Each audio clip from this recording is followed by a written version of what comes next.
Kembali lagi bersama Lapis. Pada hari ini kita akan melanjutkan materi kita di kelas sebelumnya. Nah, saya mau bertanya sama kalian, siapa yang pernah gunakan Google Maps? Kemudian, pernah nggak kalian bertanya, kenapa perahu kalau nyebrang sungai itu tidak tembak lurus?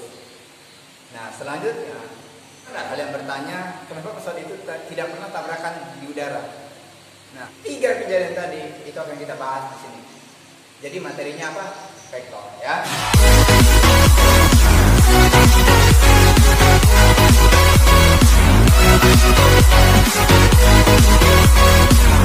Menggambar vektor, ya. Jadi ada notasi vektor. Notasi vektor itu misalnya lambangnya, ya. Lambang dari vektornya. Pertama cetak tebal, ya. Berarti yang kalau kalian lihat di tulisan itu bisa agak hitamnya tebal, gitu ya. Kemudian ada F, kemudian dikasih panah atasnya. Nah, ini menandakan bahwa dia punya arah, artinya ke kanan. Nah, itu vektor dong. Nah, yang berikutnya itu ada mutlak F, itu juga vektor. Ada yang juga modelnya kayak gini. Nah, ya. Jadi mutlak lalu ada panah di atasnya. Tapi yang paling familiar yang ini, ya, yang paling sering dikupas, ya. Nah, berikutnya menggambarnya sekarang. Pak, tadi vektor itu punya arah. Sekarang saya gambarkan. Kalau dia punya arah, si John berangkat dari titik A ke titik B, berarti panahnya itu ke kanan. Inilah vektornya. Jadi kalau Bapak buat, ini adalah vektor P. Nah, ya, bisa ya. Nah, vektor ini, ya, ada yang membentuk sudut, ya. Jadi tidak mungkin kita berjalan itu searah sumbu X dan sumbu Y toh, ya. Nah, tapi kalau ketika kita berjalan di antara sumbu X dan sumbu Y, maka ada sudut yang dibentuk bersama kita. Nah, itu disebut dengan theta, ya. Nah, jadi kalau saya baca model ini, ya, vektor P membentuk sudut terhadap timur. Kalau dibaca ini, ya. Nah, di sini dikatakan ada 2 vektor yang sama itu arahnya sama. 2 vektor berlawanan itu satunya ke kanan, satunya ke kiri. Maka di sini yang A sama dengan minus B. Ya. Ada yang namanya operasi vektor. Operasi apa? Operasi itu bisa pengurangan, bisa penjumlahan. Ya. Nah, penjumlahan dan pengurangan vektor itu terbagi menjadi 2. Ada yang namanya metode geometris. Geometris ini terbagi menjadi 3 nom. Ada yang pertama itu segitiga, jejer genjang, dan poligon. Ya. Nah, di sini saya akan membahasnya satu persatu. Pertama, segitiga. Ya. Ada vektor A itu ke atas, ya. Ingat, vektor selalu punya panah. Kemudian vektor B ke bawah. Jadi kalau saya jumlahkan yang A sambung yang B, ini sambung ya, yang A sambung B, gitu. Nah, jadi ini pangkal, ini ujung. Resultan yang kita bentuk itu pangkal ketemu pangkal, panah ketemu panah. Jadi dari awal dia beranjak sampai akhir. Jadi pada segitiga, ekor temu pala, ya. Nah, kalau mau cari resultan, tinggal ekor, kepala ke bawah, ya. Bisa, ya. Metode segitiga dengan cara pengurangan. Tadi kita sudah sepakat bahwa vektor A ke atas, vektor B ke bawah. Karena dia dikurang dong, maka awalnya ke bawah. Karena dia pengurangan, ya, kita ubah negatif. Jadi panahnya kita ubah ke atas, gitu. Jadi yang awalnya ini B. Jadi kalau dia naik ke atas, berlawannya berarti minus B, gitu ya, bisa ya. Maka kalau kita nggak mulai gambarnya, gambar A, lalu B, nah, ya, nah, berarti ini adalah pengurangannya. Resultat sama dengan A min B. Itu pengurangan dari berikutnya. Itu jajar genjang. Jajar genjang itu atas sama bawah itu sama panjangnya. Kemudian samping kiri dan kanan itu sama, ya. Nah, misalnya ini vektor A, vektor B. Kalau dia bentuk penjumlahan itu tidak diubah. Jadi tinggal vektor A tarik, vektor B tarik. Nah, inilah resultan mereka. Ini tarik. Jadi kalau dia bentuknya pengurangan, yang B yang tinggal dibalik, jadi minus. Yang ini panah yang ke atas itu diubah ke bawah aja, jadi minus. Nah, maka kalau pengurangan berarti tinggal tarik ke bawah, ini tarik sama aja jadi genjang juga. Nah, tinggal resultan sama dengan vektor A dikurang vektor B. Bisa ya? Kalau di segitiga tadi itu kepala ekor ya. Kalau dia ada pinjam ekor ya. Nah, selanjutnya poligon. Kalau poligon ini itu gerak vektornya acak, tapi kita jumlahkan, kita sambung. Misalnya ada vektor A, vektor B, vektor C, vektor D, terserah mau kemana dia belok.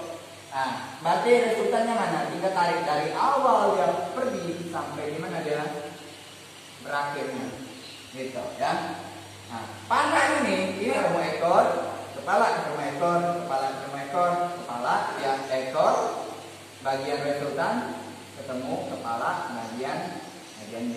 Maka resultan tinggal A tambah B tambah C tambah D, gitu ya, bisa ya. Nah, analisis ini itu yang paling sering dibahas di sini ya. Pertama, kalau kita nemu vektor macam gini ya dalam soal atau permasalahannya, tinggal masukkan aja dalam persamaan. Resultan akar F1 kuadrat berarti nilai ini ditambah F2 kuadrat ditambah 2 dikali 1 dikali F2 cos theta ya. Nah, ini yang paling sering dibahas dalam vektor. Komponen vektor sebidang nanti saya akan contoh soal ya. Nah, di sini saya buat ada 3 vektor ya. Saya bisa gambarkan bahwa ini adalah sumbu X dan ini adalah sumbu Y ya. Maka Bapak bisa F1 itu sama dengan nilai Fx. Paham? Nah, kalau demikian berarti F3 milik si Fy ya. Tapi F2 itu punya siapa? Nah, gitu. F2 ini ya, F2 di antara nilai X dan Y, tapi sudutnya mengapit pada X ya, mengapit pada X.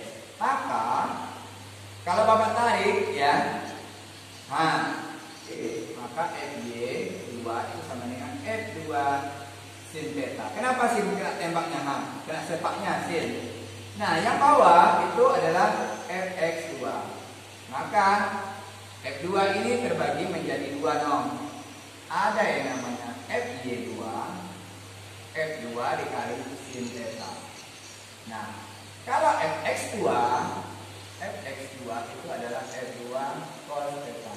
Kenapa cos Pak? Kena injaknya kena injaknya ya, bisa ya. Nah, atau kalau yang paling familiar di telinga kalian tuh depan miring, nah, kalau mau nyari tan theta dari sini bisa ya. Tinggal ambil ya. Ini Bapak misalkan jadi AY, ini adalah AX. Jadi tinggal aja AY dibagi AX ya. Kalau mau nyari tan atau sin per cos.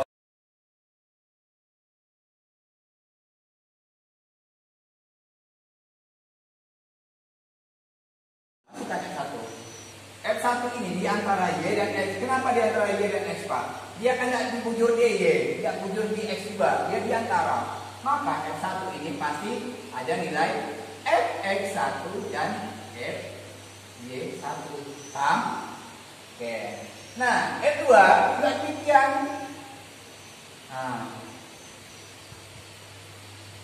Nah, caranya gimana Pak nyarinya Pak? Kan sampai sini ya panahnya Oh, satu kotak. Oh, berarti nilai Fx1 itu 10 Newton. Kemudian Fy1 kita cari. Nah, Y kan ke atas. Berarti 1, 2, 3, 4, 5, 6. Berarti Fy1 itu sama dengan 60 Newton. Ya. Tinggal 10 kali 6, 60 gitu ya. Nah, sekarang cari Fy2, Fx2. Fx2 kini kita hitung kan semua X sana 1, 2, 3, 4, 5. Nah, berarti 5 kotak. Berarti 5 kali 10 berarti 50 Newton ya. Kemudian Y kan sumbunya ke atas 1, 2. Oh, 20 kan. X2 berarti 20. Nah, kalau udah yang X kita jumlahkan. Nah, kenapa jumlahkan? Karena dia berada pada sebelah kanan kan, atau bernilai positif. Maka Fx itu sama dengan Fx1 ditambah Fx2. Berarti 10 ditambah 50 berarti 60 Newton. FY, nah cari ya FY.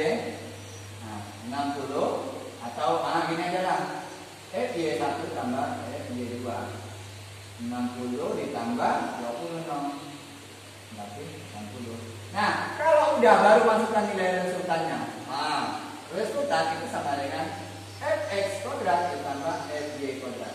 Nah udah tinggal masukkan fx nya berapa tadi, 60, ini 80, tadi ini 3600 tambah ini 64.000. Nah, berarti ini berarti 100 Newton ya. Maka resultan vektor yang dihasilkan oleh vektor tetap ini adalah 100 Newton ya.